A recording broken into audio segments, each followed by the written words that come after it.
বলি কি, এই তোমার হলোটা কি? এমন উদাস হয়ে বসে আছো কেন?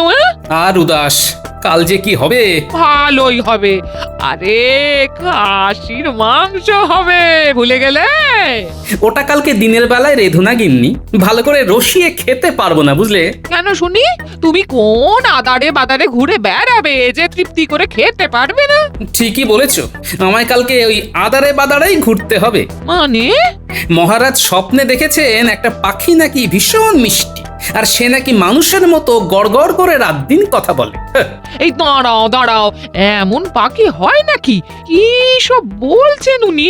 সে আর কে বোঝাবে মহারাজকে, তাই আমাকে দায়িত্ব দিয়েছেন অমন ধরনের পাখি খুঁজে আনার জন্য। যা বাবা, ঠিক আছে, কি আর করবে? এই মহারাজের খেয়াল বলে কথা। তুমি বরং নে আপলা উল্টে দে, সঙ্গে করে নিয়ে যাও। হ্যাঁ,